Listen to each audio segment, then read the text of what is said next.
Hello there, and welcome to Bambino Bounces Back. The first podcast has finally arrived. It's going to be one of many, hopefully. We'll see how this one goes. My first guest is Super Yas, Yas the Ironman. Now, Yas, tell me, brother, it's been a long time. How you been? I've been good. You've been good. You're looking well, mate. You're looking Thank well. you. Yeah, back in training from what I hear, Yeah, back in training. I've got a few events next year.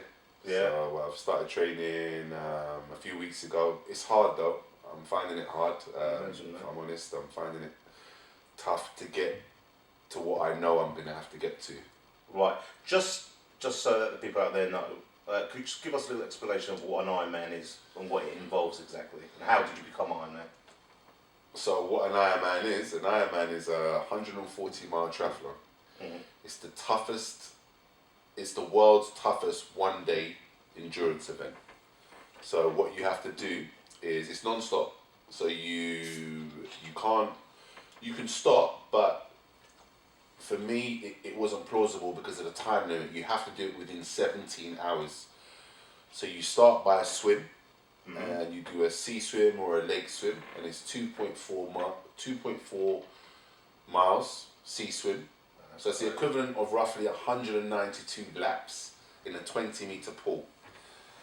And then you have to go from the sea straight to a transition to a bike ride, and the bike ride is 112. Straight. Without break?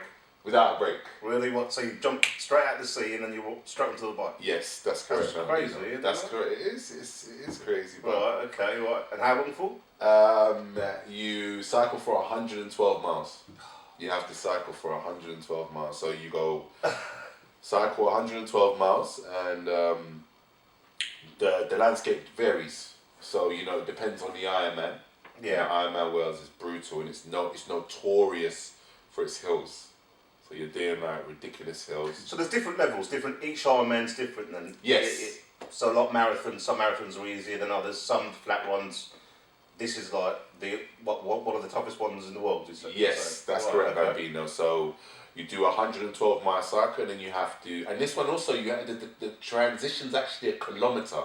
So you come out of the sea, and Ironman Wales, you have to run 1 kilometre to the transition. So that's also, and that's not deducted from the full marathon that you have to run after doing the 112-mile cycle. So yeah, it's 140 miles in total. You do 112 miles on the bike and then transition, and you do a full 26.1 marathon run / walk. That's just crazy. Why would you do that to yourself, man? Honestly, I'll tell you, not to diss it, but what kind of person decides all of a sudden? I mean, look, I've got to be honest with you, yeah. Like when I first met you, lovely guy, smart guy, very passionate. You told me you were an Ironman. I kind of like. I'm not saying I didn't believe you. I did believe you, but I couldn't fathom it. I mean, like, you're a big guy. I mean, you're like me. Us big guys, we don't do things like that. You can see why I was like pretty, bewildered by the whole thing. And I imagine that isn't the first time you've had that reaction when you told people you were an Ironman. Yeah. The first when I share with people that I'm it's spot on. When I share with people that I'm actually an Ironman, and I don't know them, the reaction is when I share it vocally, I get the reaction that you're an Ironman, or I get a step back, or I get people that look at me from head to toe, and they were like, "You're an Ironman," and yeah, I'd acknowledge it, and the why behind it, there's I was told that I couldn't, and that's why I did, and yeah, you're absolutely right, big guys don't do Ironman. They don't. Yeah. I mean, my picture of an Ironman is this slender, skinny, like not even muscular, just a small guy, and like to picture. I'm sorry once again. Yes, I don't want to say it, but I'm a big guy as well.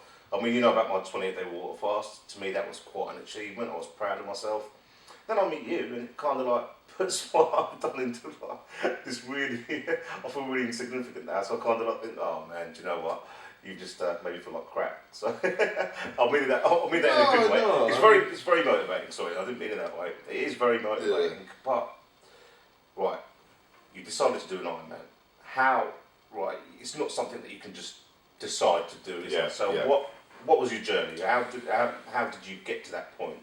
Well, what it was is that when I started this journey, it was a case of I always had a passion to want to run a marathon, and it came some years ago. It came several years ago, and I stopped smoking several years ago, and I started running, and I've always been a big guy, always been a big guy, and just started running, and at first I went out with a friend for a run, and I couldn't even run a mile. I don't even know if it was even a mile. And I know the feeling. I tried the other day, and I couldn't run a mile. So it's I know the feeling. Yeah. And I couldn't do it. I couldn't run the mile, and I was talking, and it just there was no workability behind it. So, like I said, I quit smoking many years ago, and I started running, and I fell in love with it. And I loved it, and I really loved it. And I gave my word several years ago. We're talking 16 years ago. I gave my word to running a marathon, and it was a case of training for it, and I was training for it, and then I got an injury, and I never thought I could run a marathon, and people kind of laughed at me all that at the time. I shared I'm going to run a marathon. I never even knew how to ballot or sign up or how to even get involved in a marathon, let alone be a part of a marathon. But it was something that I aspired to. I've always enjoyed endurance training from the age of 23. So I realised I had some form of cardio only at the age of 23 when I went circuit training. You realised you were a big man with a big gas tank. That's it. Right. That's it. So I realised I had some cardio, and my cardio was a lot deeper than I actually thought. So I realised there was something there. I realised that I had something, an ability to push myself a little bit further, because I could see the people around me struggling. Sometimes I would struggle, but I realised I had some form of cardio, so I pushed it, and I pushed it, and I pushed it, and I pushed it, and it got to a stage where some 2 years later I actually thought, you know what, I'd like to run a marathon, because I'm going and I'm going and I'm going and I'm going, and it got to the stage where I wanted to run a marathon, but then I got injured, and my whole world came crashing down. Yeah, right. I gave it significance, I gave it meaning. I beat myself up. I went into a hole of just binge eating, emotional eating, and I started eating myself away and making myself wrong and beating myself up. The usual stuff. But you see, that's where most people's stories end. I wanted to run a marathon, got injured, started eating, and that's it, never bothered again. With you, it's different. So you went from that to then completing a marathon, and then the aspiration to do the Ironman. And that's the crazy bit. I mean, don't get me wrong, running a marathon, it's an achievement, it's good, but I've got a few friends that have done it, so it can be done. And, well, anything can be done, but it's the motivation. I mean, where do you get the motivation to decide, to not only decide to to take part in an Ironman, but to commit to it, and the motivation and the training and everything that needs to go into it? It's just the thought of it now is making me feel sick.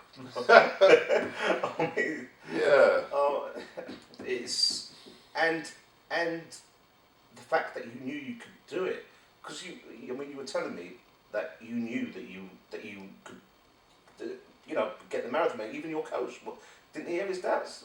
Is that right? Yeah, that's right. Yeah, even your coach, he told you afterwards, though, not before. Yeah, he told me afterwards. This is for the Ironman. He did. Well, the marathon, like you said, the marathon was something that I always gave my word to, and it took me 12 years. It took me, Bambino, 12 years. It took me 12 years to go up to 30 stones in weight. Wow. To have several surgeries. I had 3 surgeries. Had 3 operations. This was during the time when everything just literally physically, my body just, I gave in. I allowed my body to go into a realm of unpredictability where I was out of control. Out of control, being destroying my physical well-being and Comfort eating, literally just physically just destroying who I was for the sake of making life about me, you know, and forgetting all the people that love me, that were around me, supporting me. So 12 years, it took me 12 years to actually fulfill something that I get. So I never let it go. I never ever let it go. I never gave up on it. Yeah. I never gave up on it. And yeah, it was, you know, for me, you know, I was at my darkest when I got into a place and I couldn't even walk up a flight of stairs.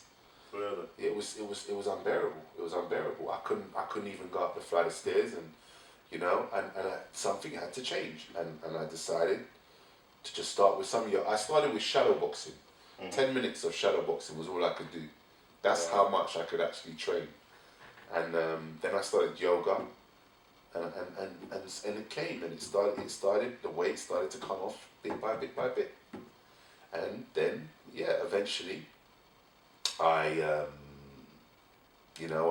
got through, you know, the most challenging times in my life, and yeah, I had to run the marathon. 12 years later, it was 10 years later, I got a place in the London Marathon. Yeah. And then, I got a place, but I put in extenuating circumstances for 2 years. So you're only allowed to do it for 1 year, but they were kind enough, because of my circumstances were real and authentic and genuine, they were kind enough to actually do it for 2 years. So when the marathon came, Bambino, the first marathon came, I had to do it. Otherwise, I wasn't getting another place. Right. There was no turning back. That kick you needed, though, isn't it? Yeah, yeah. Brilliant. I had to lose. I lost for the first London Marathon back in 2014. I had to lose. I lost 5 stone. I saw a nutritionist. She taught me a certain way to eat. It was fists. So she told me I've got to eat 3 fists of carbohydrates a day. My fist. Okay. 2 fists of protein. Watch the amount of milk I ate. So it was like about for me, what worked for me was 500 milliliters times 2 a day. Okay. So 500 milliliters of milk in the morning, maybe with cereal, and then 500 milliliters with a couple of bananas. Maybe in the evening with like a shake. I would have a shake.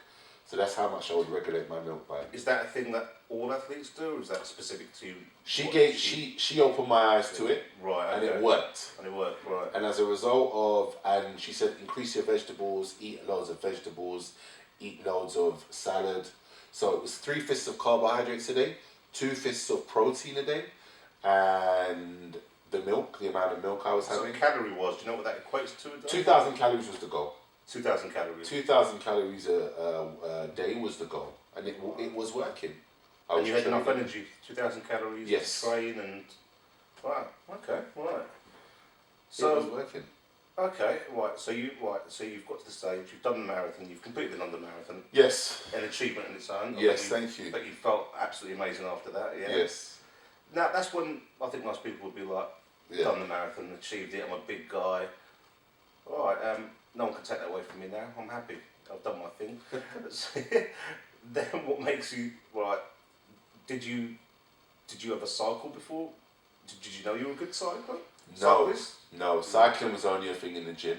The Ironman came about once I'd gone through a wall of fear. Doing a marathon will take you through an element of fear.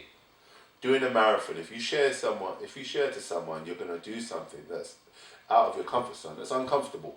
Mm-hmm. You're going to be at a stage where you have to do something that you know you haven't done before. So for me, doing the marathon, it made me uncomfortable, and I liked it. Right. I liked it. I liked the fact. You like being out of your comfort zone. You like being pushed. You like that feeling, yeah. I liked it. I liked the fact that I was going for something that not everyone's going to do.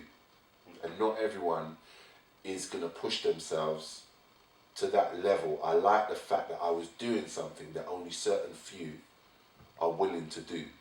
So for me, it got me present that I'm working for something that is harder than the average Joe Blogs, let's say, is going to ever achieve. So it got me present to, this is what it takes. And crossing the line at the marathon, at the time I didn't know Bambino. At the time I had no idea. At the time I thought marathon, yeah, done, fantastic. It was awful, blood blisters, the pain, whatever you have to take to get through it. But after a while, I looked back and I thought, that's where I am. That's where I want to be. That's where there's light there. In all the darkness, you love the pain. Yeah. Both mentally and physically, yeah. The darkness, yeah. You embrace the darkness, essentially. Yeah, but I didn't know that I had to go through the darkness. Yeah. To get to the joy that I'd actually achieved. I didn't know that suffering would be as beautiful and rewarding as it was upon completion. Yeah, right, absolutely. So, right, the Ironman, right, so even, let's leave the marathon thing apart, you can do the marathon. The bike, I rode a bike, I think it was last summer, for the first time in a few years, and the one thing that I noticed was the bloody seat on my backside. It was impossible. I had to end up standing most of the way because I'm such a large guy. How the hell? I mean, you're a large guy as well. I mean, not to be a bit crude, but man, that's pretty painful. I mean, did you not get that, or were you using some kind of super cushion on the seat? I mean, I used one of those gel seats, but they still didn't do anything. So I mean, how do you get through the pain in general? The pain was unbearable, but the pain was far less of an issue than what the journey was for me. The pain of going through, the pain of doing an Ironman and having pain in my bum is far less important to me than doing something that would allow me to grow in my life, would allow me to be,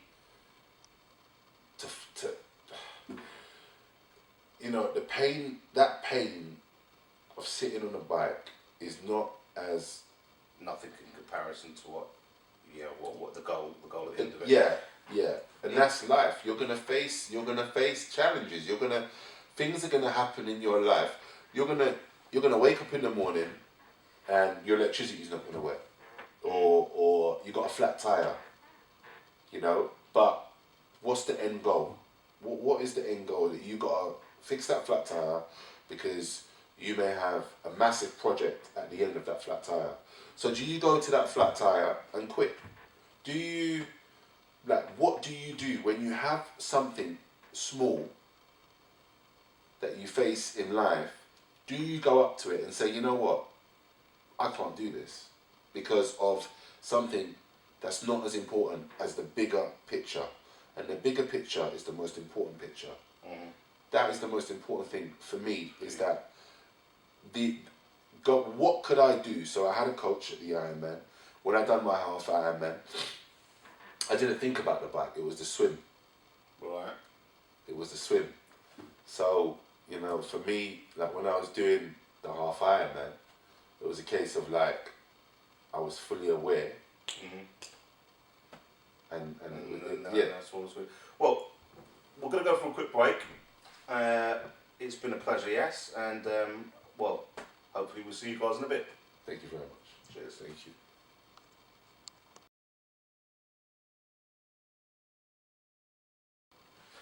Welcome back. We're back again. Shall we continue, Yas?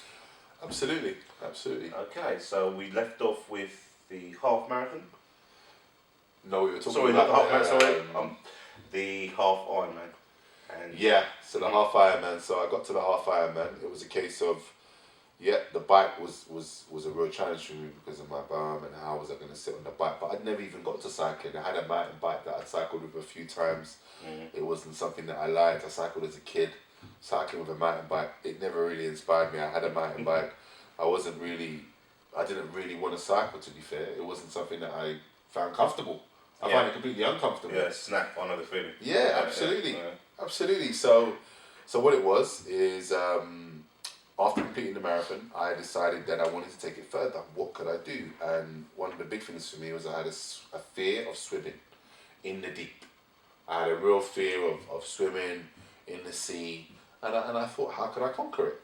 So I had a conversation with a couple of people, and they told me about an Ironman. I was like, but I'm a big dude, and big dudes don't do Ironman, you know. These guys are tiny frames. I'd seen them on TV, like middleweight guys. I'm a super heavyweight. Probably one of the biggest guys, haven't you? Absolutely. You must be. Absolutely. Or at least up there. Absolutely. Up there. There can't be more than one or two of you. Literally. Absolutely. Yeah. I think Absolutely. you probably are. Yeah, absolutely. Yeah. I mean, you know, for me, you know, when I was doing the full Ironman and the half Ironman, you know, I didn't see half Ironman. I saw some big guys, but on the Ironman, I didn't see anyone bigger than me. I mean, I was about 130 kilos. Wow. You know, I was over 20 stones. And I saw some big guys, but I didn't really see anyone that was carrying as much weight as me. I thought that what I saw was, you know, there were some big guys there, but they weren't, I didn't see anyone as big as me carrying the weight that I was having. To do 140 miles, you know, be carrying over, you know, 130 kilos is a massive thing for me. And yeah, I've Googled it online, and you know, if there is anyone that's done a full Ironman and one of the toughest Ironmen in the world at 130 kilos, then yeah, please let me know, because I'd love to acknowledge you. And so the swim. Going back to the swim, you know, I wanted to overcome a fear. That's why I decided to go for a half Ironman. But I had a fear of cold. I've always been fearful of cold water. I don't like cold water. I don't like to swim in cold water. I like to have warm showers. You know, I'm a warm guy. I like the warm, always like the warm. So I decided to go for a half Ironman, thinking that a half Ironman was the shortest triathlon distance. Right. I thought there was two triathlons. I thought there was a half Ironman, and I thought there was a full Ironman. So I didn't actually know that there was much lesser distances.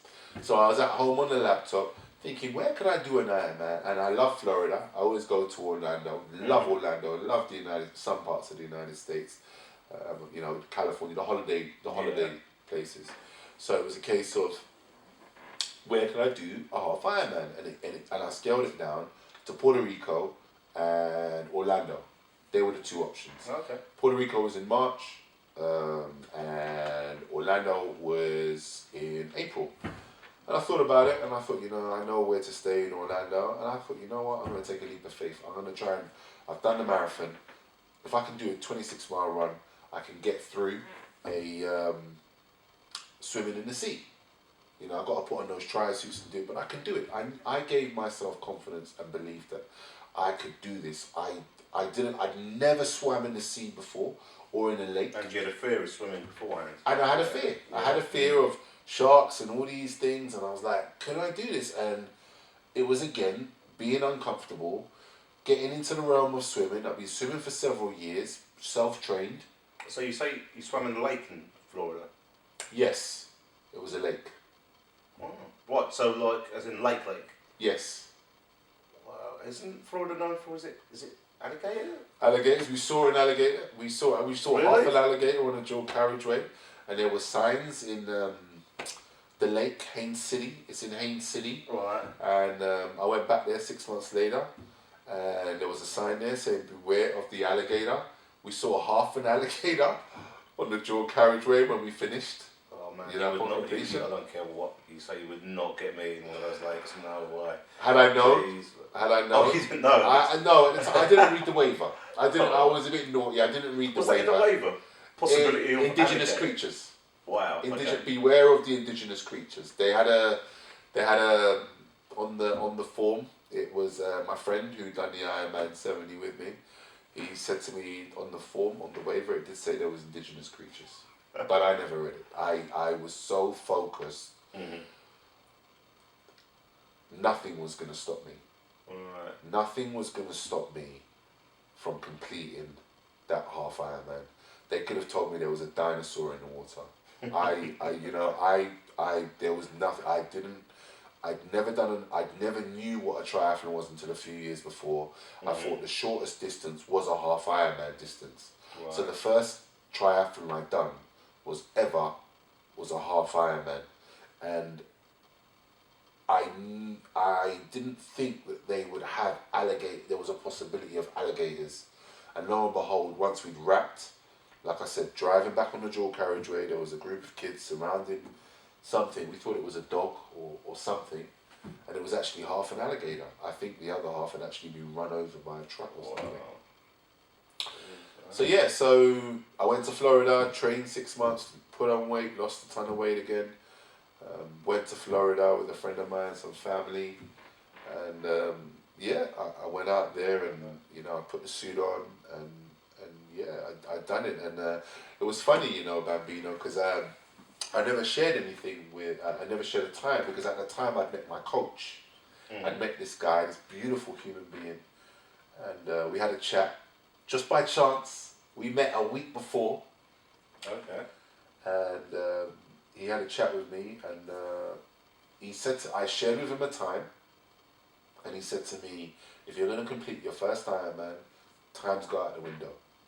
So it was a time. It was no. So where did you meet him? Sorry, you said. I met him at the Landmark Forum. Oh right. I met him at the Landmark Forum. Right. It's a self-development. We'll get to that later. Oh, well, I've got a few questions I want to ask you about that as well. Yeah, actually. absolutely. Yeah. So I met him there, an extraordinary human being, and we had a conversation, and he said to me, listen, time's go out the window. If you want to be an Ironman, you have to get to the finish line. And to get to the finish line, you're going to uncover some serious, some serious hard, you're going to uncover some serious challenges.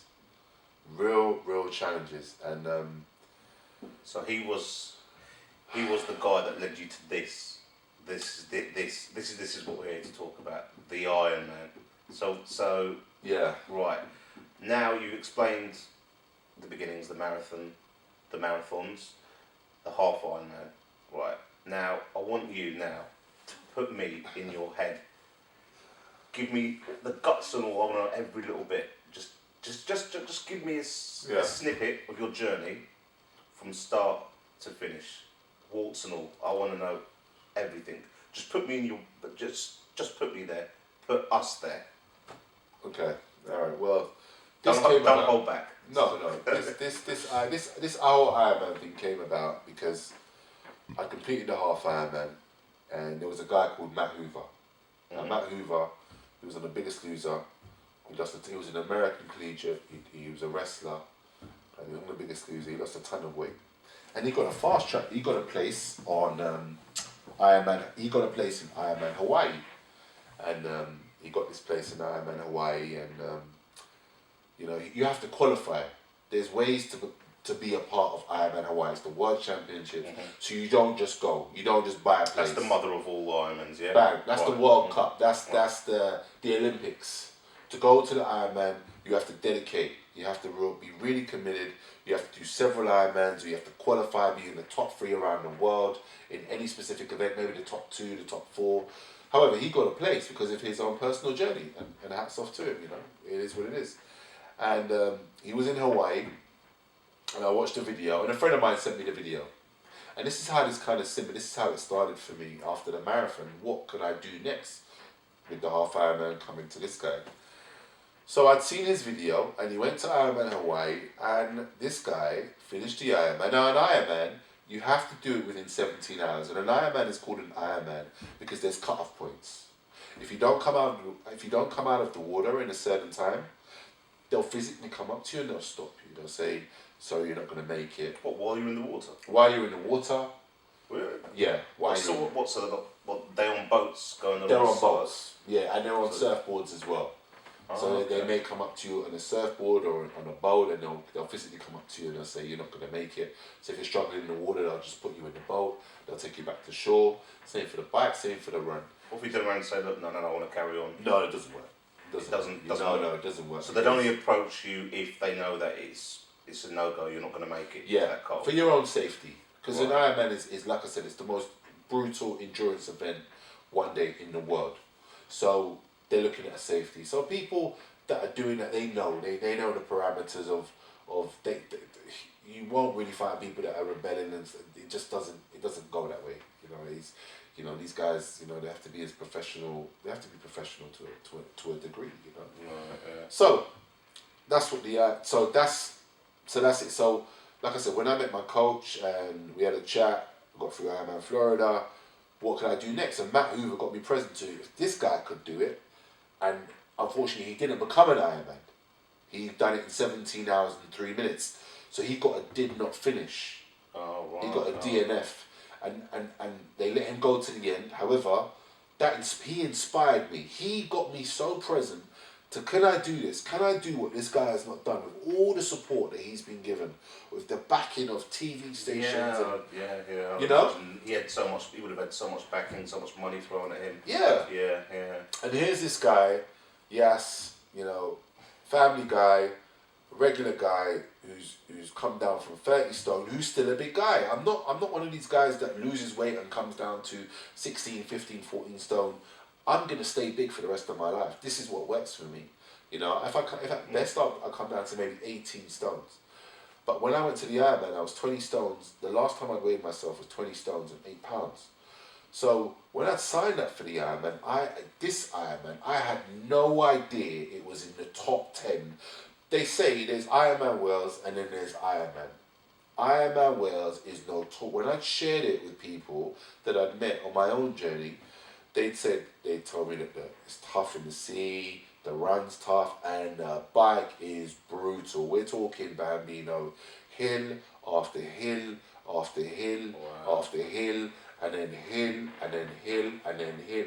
And I'm not designed to cycle, let alone to cycle up brutal hills. And I'd not prepared for this, and it was the same way I hadn't prepared for Ironman Florida. But Did you have a plan in place? Obviously you knew. No. You didn't have a plan. No, I didn't have a plan. When I done Ironman Florida, I didn't have a plan. I was going with the flow. However, when I met my coach at Ironman Florida, he was the plan. He was my guy. He was the guy that said to me, listen, to do this is because I'd already done I had 6 events planned, and it was culminating with the Ironman. So his listening of me was that this is serious. You're doing Ironman Florida. I'd only started road cycling at the back end of 2014. I'd never cycled more than maybe even 10 miles. So it was, for me, the first time I'd cycled 56 miles was Ironman Florida. So to go to 112 and do hills was like, I didn't know, but I took a leap of faith. It was down the road. Support was easy to get to because Ironman Florida is hard to get to me support wise. So I thought, you know what, I'll do it close to home. People can drive down the M4. They can come and support me because I'll need a ton of support. Did you get a lot of support? Did a lot of people turn up? Yeah, I had my family there. I had some close friends there. I think that for must me, have helped. Yeah. It did help. I think that people kind of expect me to be able to do these things, and I think that people don't get present to how important support can be. I think for me, it was, now that I've been on this journey, I've realised that I'm not alone. I've realised that it's hard to do things like this, but it's multiple times harder to do it without so much support. So when you have support, it's like watching a football match. You've got 80,000 people there. you know, you're going to be fired up, you know. If there's no Suppose one you there, want, yeah. you're going to be professional, you're going to get the job done, but it's not going to be the same. You're not going to remember it as well. And, you know, I had support, and I now know how important it is to have your loved ones around you and your friends around you. They may not know unless they walk that journey themselves, but seeing someone that you love, you know, my family, you know, and you know, and seeing my friends, it gave me. There was times when I started the Ironman, and when I was in Wales, and there was so much fear going through me, and to be honest with you, I was shit scared. Really? I was shit scared of doing a sea swim, no boundaries. Remember, I'd only done a lake swim, never swam in the sea before. You haven't told me that before. You never. No. Yeah, I didn't know. I that you were was shit scared. shit scared. Oh, I was like makes when me I feel a bit better. You're human. I was literally, I was so scared of what was to come, because people had told me it was one of the toughest Ironmen in the world. You know, I dug in. I believed I could do it, but I didn't know, Bambino, what was to come. I didn't know. I didn't see all those hills. I saw a couple of hills, but I'd injured my back as well. I went to Ironman Wales With an injured back. with an injured back. With an injured back. I injured myself on the Tuesday. The Ironman was on the Sunday. I've had back issues all my life, and I injured my back. I was doing my final workout. I'd seen some friends. I acknowledged them. I went and started my gym. The back went. Now usually, for a back recovery, it takes me 1 to 2 weeks. I had 4 days before doing my practice swim, and I had 2 days before doing my practice cycle. So I took so much stuff with me: hot water bottle, Voltarol, what else? The roller, you know, painkillers. All with you while you were running. Painkillers, hot baths. No, this was to get me to get my back. Get you to the back. Oh, Yeah, right, to get my back okay. to some I form thought you of actually meant, normality. like, while you were doing the marathon, you No, had painkillers and no. hot water No, painkillers I had, but everything while you were running. Painkillers I had while I was running. I think I had three Okay. painkillers. But yeah, Ironman. When I got to the front, I was shit scared. I had my family there. I had a couple of friends there, and I was ready. I was scared, but I was ready. I was scared, but that fear. There's a video of me that my friend took of me, and I'm clenching my fist and I'm bending my arm and I'm about to go into the sea, and I had so much fear inside me at that time. I was so fearful. I was so fearful that that's all I wanted to do. Nothing else in my life mattered to me besides doing that at the time. That the only thing, because I was so pumped by fear, by getting kicks in the face, by being elbowed, you know, by swimming in the wrong direction, by getting, you know, by encountering the jellyfish that I saw the day before, you know, by the water getting in my eyes and, you know, it going all wrong, that I was ready. I wanted to push myself to failure. I wanted to prepare myself for it to go wrong, for everything to capitulate and it all to go wrong. Failure. Yeah, I wanted. They'll ticket you. You were wearing a heart rate monitor, yeah, I assume, yeah. I was wearing the heart rate monitor. Yeah. The heart rate monitor, actually, the heart rate monitor. Well, I'm going to tell you about that. I'll tell you what. We'll leave that for the next part. Then that sounds quite interesting. Well, it's the end of this session, and we'll see you after the break, guys. Welcome back to Bambino Bounces Back. Let's do it, Yas. The final segment. So you were talking about the heart rate monitor. I trained from February. My coach has given me a heart rate monitor. He told me to get a heart rate monitor. He told me to be coachable. So I got a heart rate monitor. Heart rate monitor crashed on the day. So I'm about to go into the sea swim, fully pumped, heart rate monitor, salt sticks. I knew I was going to get cramp in the water because I trained swimming 96 laps. So 96 laps in the pool, in a 20-meter pool, 96 laps was me swimming, salt stick, energy gel or drink after the 96 laps. The Ironman is 192 laps, so it's 2.4 miles, so it's double. So I knew going into that water, I was going to be prepared for cramp because you're not allowed to take anything from the supporters. You can't physically take anything. So I couldn't take. What, you have to carry it with you while you're swimming? No, you're not allowed. You're not allowed anything while you're swimming. I wouldn't say you're not allowed anything. What I would say is that you can't carry anything because you've got a wetsuit on, you've got no pockets. Yeah, so unless you've got it taped to you, but it's going to get wet. So yeah. you can't carry anything. No, how are you going to carry anything unless you put it in your hat? But it's going to get wet. Yeah, so I couldn't that's do. True, yeah. I couldn't Silly do. question. Yeah, no, I couldn't do what I was actually training to do. So I was prepared for cramp. So at the time, I didn't know my heart rate monitor was about to go. I trained all from February to September with a heart rate monitor. It was important for me to monitor scientifically how my health was and my heart rate was, because I'm a big guy and it can just go to pot in a second. So I went in the sea.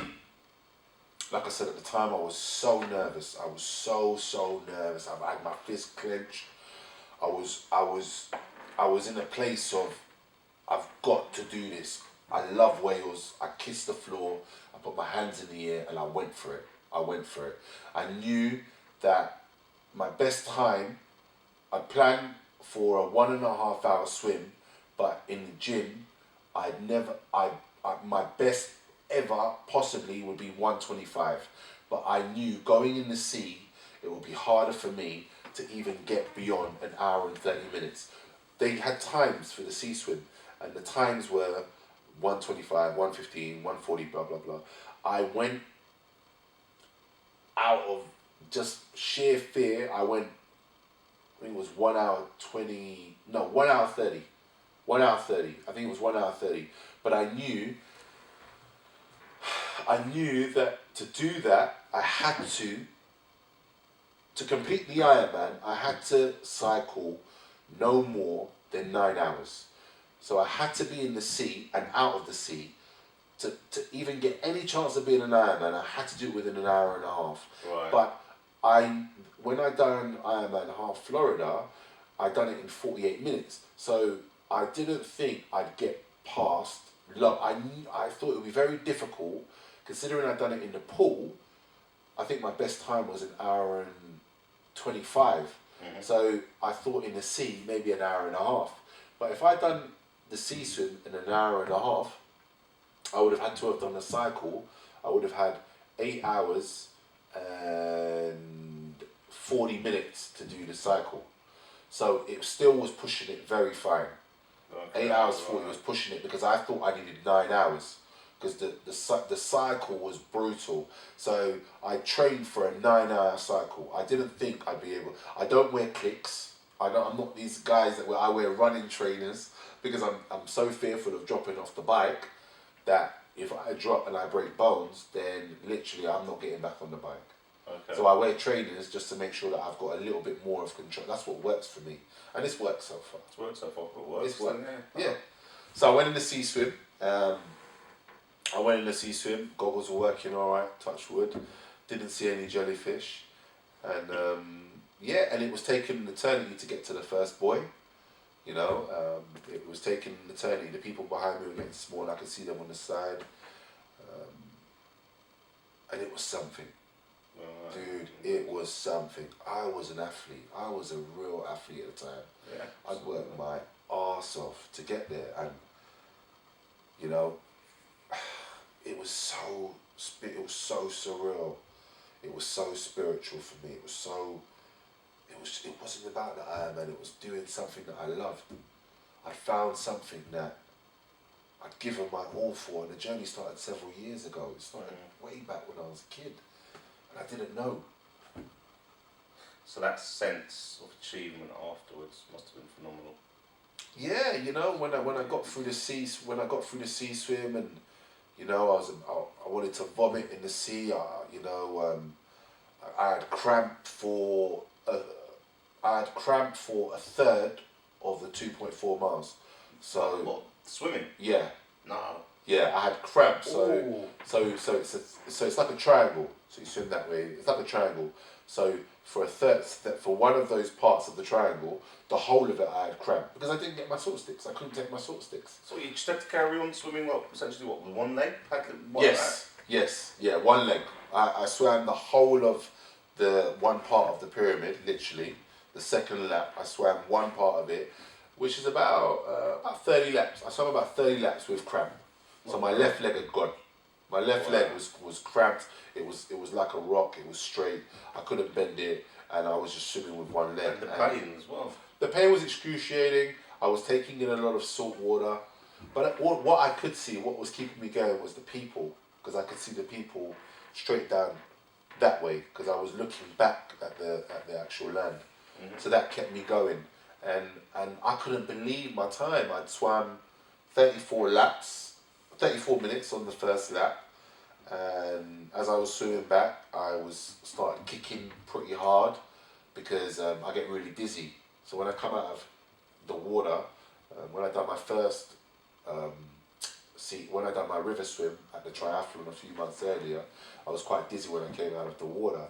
So my coach told me to kick really hard because you're going from horizontal to vertical. So I started to swim back and I started preparing myself for this cycle now. But I came out of the water, Bambino, and it was 1 hour and 14 minutes.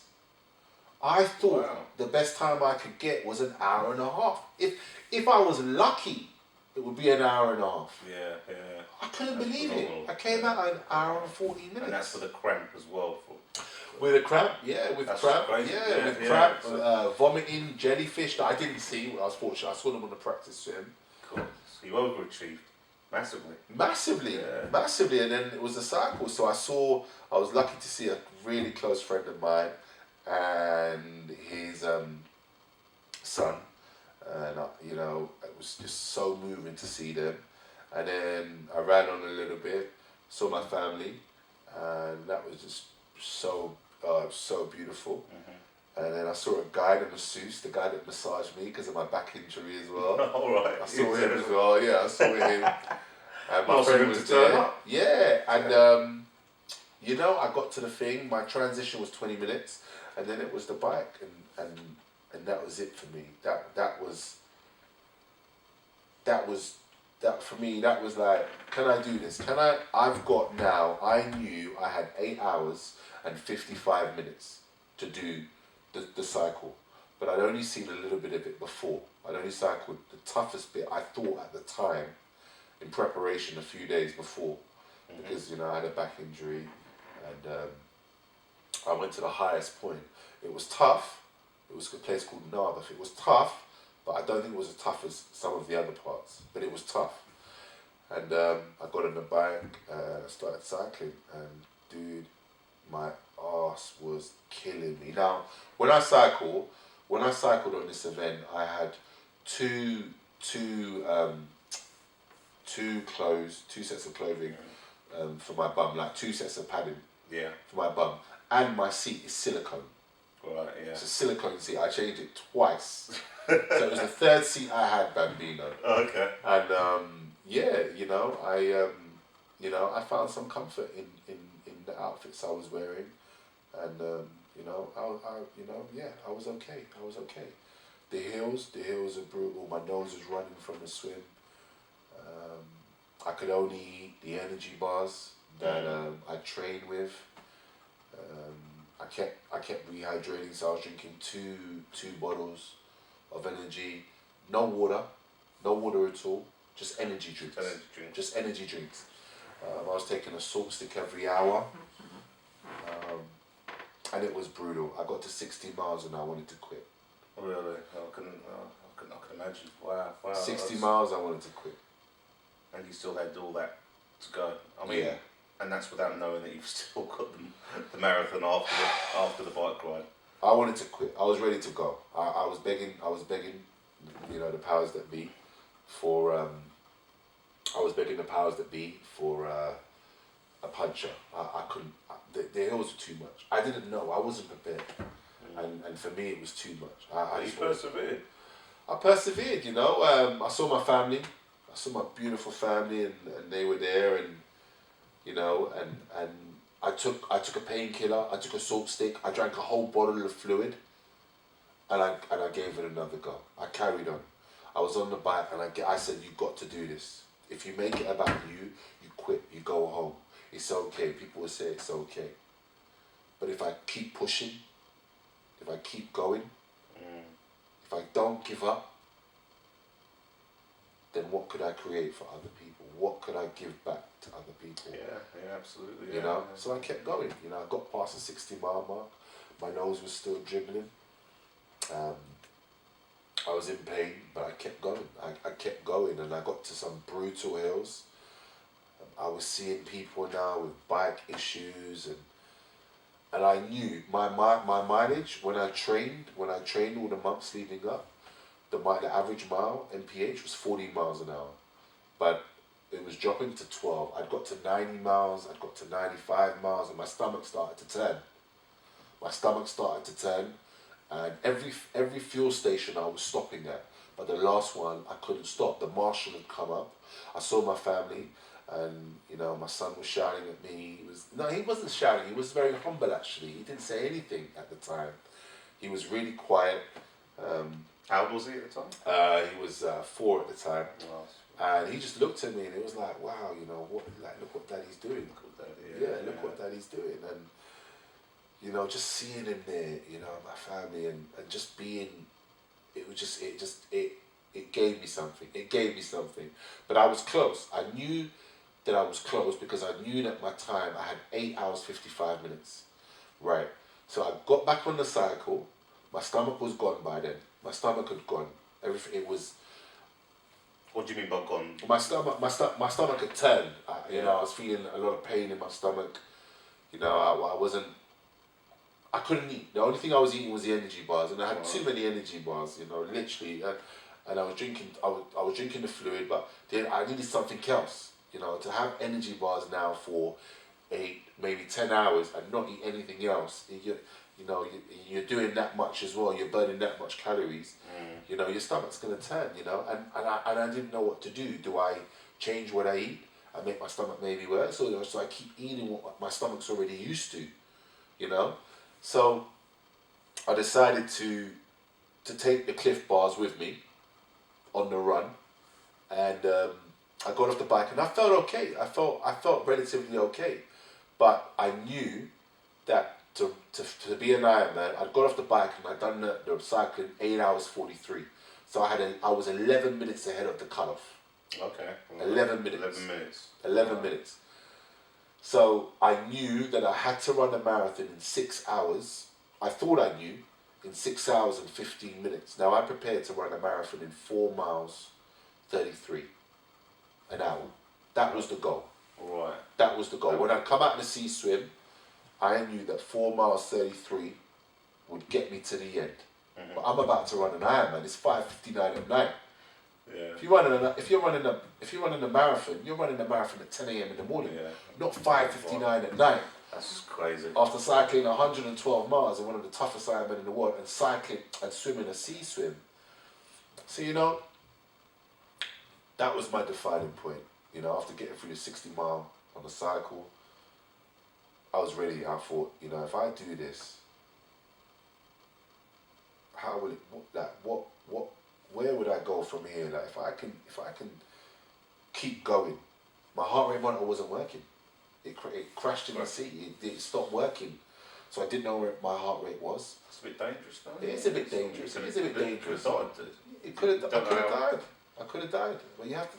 Sometimes, you know, I had to trust how I prepared. I had to trust my coach. I had to trust myself. I was scared. I was fearful.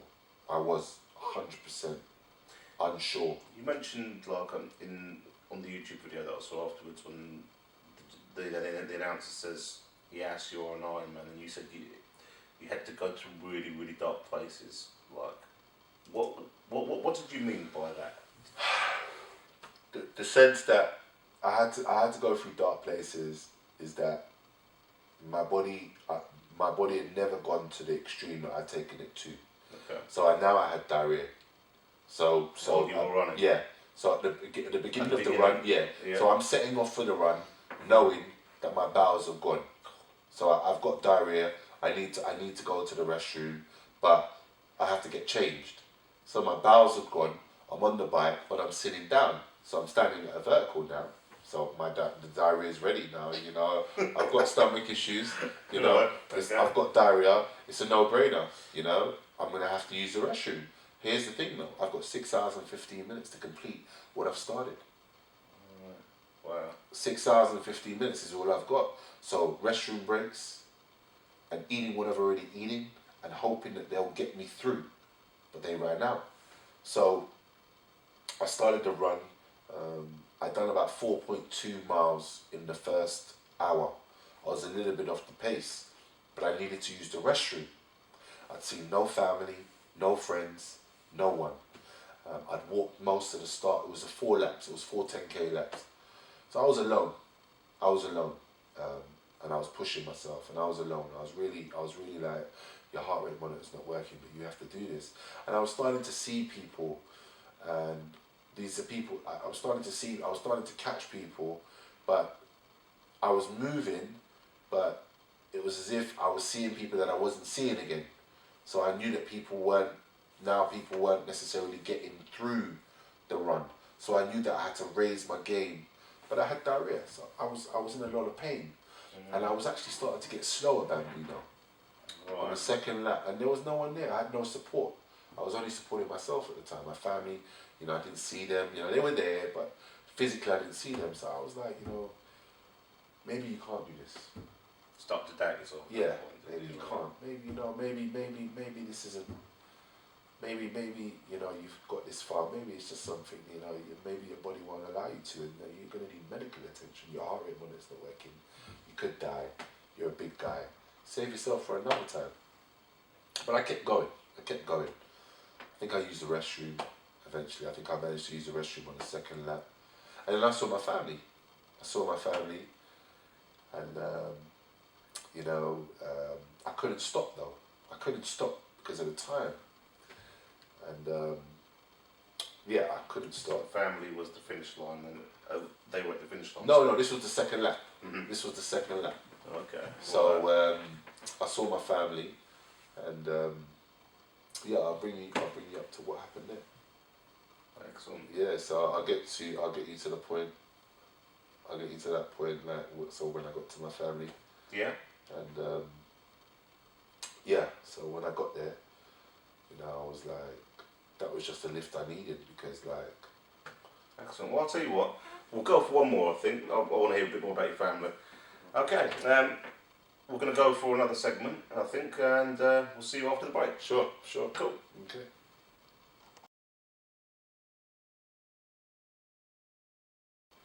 Right, we're back. This is the final one this time, but you know, we did intend to have 3, but obviously, like, Yas is so passionate, and I'm finding it really interesting, and I want to carry on. So we're gonna go for one more. So, okay. Sorry, Yas, continue, please. Yeah. So I saw my son, and I told my friend to pick up my son, put him on his shoulders, because I couldn't stop to kiss my family or do anything. So it was a case of, you know, my friend had picked up my son, and you know, had a conversation with him, and you know, I was at the end there, literally, you know, but that gave me the lift. That was it again, you know, seeing my family, you know, the support of my friend, you know, and you know, my son came with me, and I told him that I loved him dearly, and I had a conversation with my friend, telling him how I was going about my time and how I was going to get through the marathon, and you know, I set off, and I ran a bit, and then I stopped. And then I came round, I saw my family again, and I started running again, and then I stopped again, and it was so hard for me at the time. It was getting dark. It was dark. It was pitch black, and I had my son said to me, he started saying, "Go, daddy, go, daddy, go, daddy, go, daddy," and at the time I'd passed him, but I was walking, so I'd run past him, you know, look good, run past him, and then he didn't settle for that. So, you know, he'd given me the lift, but he saw me start walking again, and it was the first dialogue he actually had with me. I'd seen him twice before, I've seen my family before. I had dialogue with my family, but you know, in terms of having him speaking, I think he was a bit overwhelmed by it all. So he actually, all of a sudden, he just said to me, "Go, daddy, go, daddy, go, daddy, go, daddy," and he didn't stop. And I started running again, and that was it, because that was the first time I'd actually heard him speak to me, because I couldn't actually stop at any time. The first time I'd seen him, I couldn't speak to my family. I just cycled past them, told them I loved them. And then the second time I saw him, I was like, "You okay?" To my family, and you know, when he responded to me, it was like, he just said to me, he didn't say anything to me, but he just laughed and stuff. So it was moving for me. And then it was the third time he spoke. It was when he said, "Go, daddy, go, daddy, go, daddy." And I thought, you know, like, this is it, man. This is something. It's giving me something to fight for. And I started running again, and I kept going. It was the second lap. I kept going, and I just found that I literally just kept going. I went to the toilet again. By that time, I'd run out of energy bars, so the only thing I was taking on now was water and energy fluid. That was it. However, I got to the last lap, and I knew that I needed medical attention. I knew my heart rate monitor wasn't working. I knew that I needed medical attention, but I didn't tell anyone. I saw a dude, and this dude he was an official, and I remember seeing him, and I was too scared to look him in the eye. My fear was if I looked him in the eye, he knew I was close to collapsing. I thought I was dead. When you say you did medical attention, what did you feel like you were... I'd never felt like that before. I'd never felt my body just going, just spiraling, like I had nothing left. There was nothing. Okay. I had nothing inside me. I was walking, running, but I was on empty. There was nothing that I could do physically to keep going besides having the inspiration of loved ones. Yeah. So seeing that dude, I was ready just to say, "Dude, let me fall in your arms and take me. Just take me." Is he like the same guy like that? You during the swim, you know, the guy that is it the same type of thing, or yeah, they're umpires, officials. Yeah, they monitor you. So they monitor you the same as they do in the pool, yes. on the bike, and obviously while you're running towards the end as well. Right. Yes. Okay. Right. So he was there working. He had his Ironman bib on, and I saw him, and I thought, "Just take me. I can't do it. You know, I'm gonna die, dude. Look in my eyes." And I was too scared to look him in the eyes, because I thought if I looked him in the eyes, he's gonna pull me out. Because that's what they do, you know. We're talking about a 17-hour event. You know, who goes to the gym for 17 hours? Who goes to the gym for 5 hours? Let alone 17 hours, and then you're morbidly obese. You know, I'm a huge guy. I'm classified as a heart risk, a diabetes risk, every risk under the sun. You know, you know, I'm classified as all these things. You know, I'm not. Did you think he was going to pull you out? Yes, yeah. I did. But that's who I am not. So who I am not. So my thoughts. So my past. You know the journey that we have in life. You know the stuff that we carry with us. You know, the stuff that we give significance to, meaning to. That this guy didn't believe in me. So I looked at this guy and I thought, this guy's just going to take me out. He can see that I'm not strong enough. He can see that I'm weak. He can see that I can't do it. But that's who I am not. You know, really there was a guy that could do this. Really there was a guy that was on his third lap, that had trained 6 months, that had achieved 5 events prior to that had done everything that his coach had told him to do. And I was capable. I was capable. I knew I was capable. You knew. Yeah. I knew I was capable. So who I am not told me not to. But I knew that I just had to keep going. And you know, my family was there, my friend was there, and I kept going. And he looked me in the eyes, and he just looked away. He didn't say a thing. He looked away, and I thought, you know what? What I was thinking isn't clearly what he's thinking. Carry on, and I carried on. And you know what? I got to the 4th lap, and I went in the cubicle, I used the restroom, and I was good to go. I thought I was lost. I ran for miles, and I never saw anyone. But then, I saw a lady, and this lady said to me, "Congratulations, you're going to be an Ironman." And I thought, hold on, how does she know? And I was like, well, what about the time?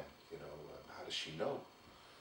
So I carried on. I just had to keep moving. I kept running. My stomach was gone. I needed to go to the toilet again. So I'd already been twice during the marathon. And I needed to go again. But I just kept running, I kept going. I just had to see someone because I thought I was lost. And I saw this lady. And this lady was with a civilian member of the public. And I saw her and I thought, run to her. If she's ahead of you and no one stopped her, then if you get to her, no one's going to stop you. So I started running after her. And she kept walking. So eventually when I got to her, I thought, I just walk now. You know, you've got to her, you've caught her. Just stay with her now. So I'd run about 3 miles by myself.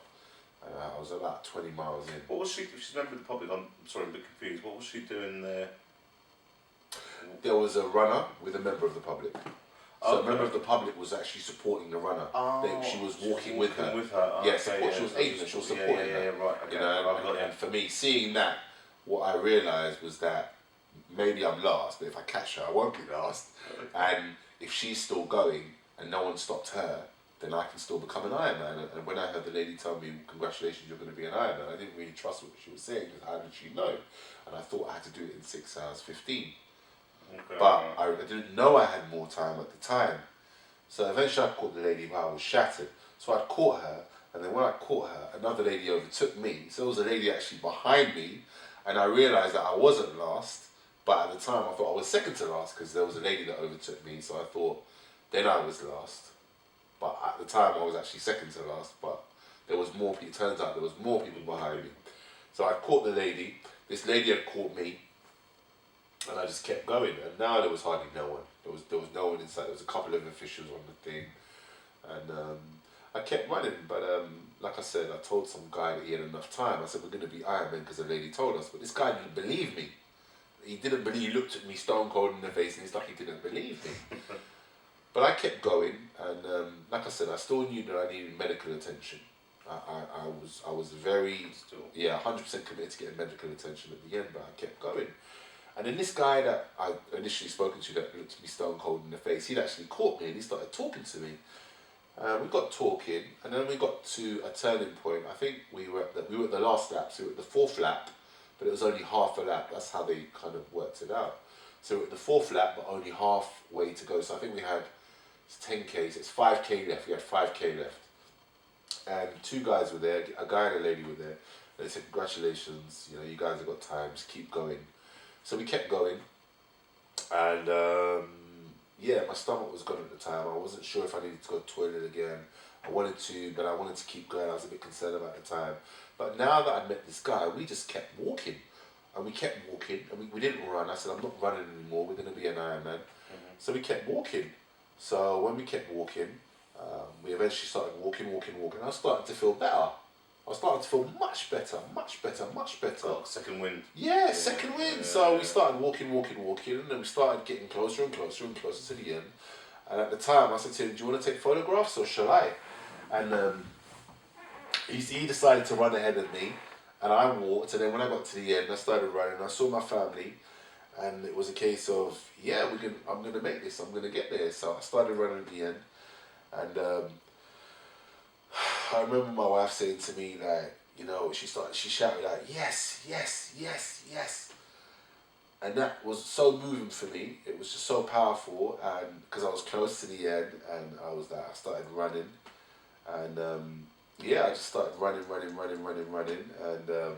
when I started running, I spoke to the guy that I'd spoken to the day before, and he said to me yesterday that I've got to say the words, you're seeing you are an Ironman. And he said my name correctly, and I ran to the end, and I made it, dude. I couldn't believe it. I made it, and I'd done it in 16 hours 45. So it turns out my marathon I ran it in 6 hours 13 minutes, but I'd actually done it in I had 6.5 hours to do it, so I was 15 minutes ahead of the time. But I felt great. I felt awesome. I drove home the following night, and I was good to go. You know, you drove home the following night. I drove home the following night, 4-hour drive. Yeah, and I flew out 2 days later. I was good. I felt great. I had a few blisters maybe or whatever, you know, usual stuff, but I was okay. I think I ran a week later. I was awesome, good. man. Yeah. Awesome. It's quite an achievement, yes, it really is, mate. Yeah, you know, it's inspiring. You definitely are inspiring. Just one thing before you go, I want to get back to the Landmark Forum thing. You do a bit of motivational speaking yourself, don't you? You're involved in that side of things. I do volunteering work. So I you know, the Landmark Forum was a case of just increasing sales in my photography business. I'm a photographer, and I wanted to see how I could increase. I'm a startup photographer. I wanted to see how I could increase sales. So a friend of mine got me in touch with something called the Landmark Forum. And the Landmark Forum is self-development. I didn't know what the hell it was at the time. I was like, what is this? Like, I went there and I had some people giving me a real headache and I didn't have a clue what it was. And, I trust my friend. He's a great guy. I've known him most of my life. And I thought, I'm going to take a leap of faith. So I put some money down and made an investment in myself. And what I can say about me now is probably the best investment I've ever made in myself, my whole entire life. Realizing that life, the challenge of life, is about your whole inside, about you. Your biggest adversary, the biggest challenge that we face is ourselves. And going to the Landmark Forum got me present to who I am, not who I am. Who you are. Yeah, you referred to that earlier, didn't you? Who you are is who you are. You know who you are. You know your greatness, because you tell yourself that every day. But what you also do is you beat yourself up every day.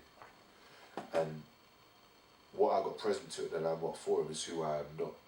I'm chiseling away at all the rubbish that we carry, all the significance, all the meaning, all the BS, all the self-worth, all the times we're hard on ourselves and how we beat ourselves up, how we punish ourselves. I got present to that at the Landmark Forum. And, I really... That's where you met your coach as well. That's where I met my coach, and I've met extraordinary people, extraordinary human beings that are on powerful journeys. The Landmark Forum teaches they've done a lot of non-profit projects. It's so powerful for me that it just got me present to key things in my life: integrity, responsibility, courage. Things that obviously helped you along authenticity. Your journey with the Ironman as yeah, well. it did. It really did. It really got me present to how powerful a human being is to another human being. How powerful our contribution. The Ironman taught me about my contribution, and I got that through people. I got that life was never about me, Bambino. It was never about me. I realized that being in a room alone and doing something alone was never as fulfilling as doing it to millions and millions and showing millions that what's possible for them. The greatest people on earth, if they make it about themselves, then how will everyone else know how great they are at what they do? That's very true. Yeah, very true. How will people know? And why I'm doing this, why I'm doing what I'm doing now, is to show people what's available for them. I'm just an ordinary guy. And inspire others, mate. Yeah, and it's worked. I mean, a lot of people have been inspired by you. And that message that you showed me a few days ago, that was awesome. You inspired another guy to do it. Yeah. A guy that you met on the off chance. Yeah, just on the off chance. People have I've had conversations with people. People are on their own powerful journeys. They're doing their own things in life, and if I can be a contribution and say to them, listen, I'm right behind you, and the same for me. People have got behind me, and they're supporting me. So but you pass it on. And you pass it on, and I've got present to, that you can't do things in life alone. True. You will not achieve, point blank. You have to have support. You have to be able to be effective in your communication with people. You have to be present.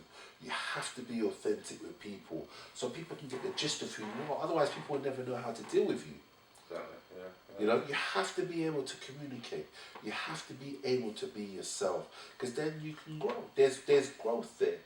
And I've learned in life that being myself is my best ever secret. That's a nice one. Yeah, that's awesome. So, just quickly, what's next?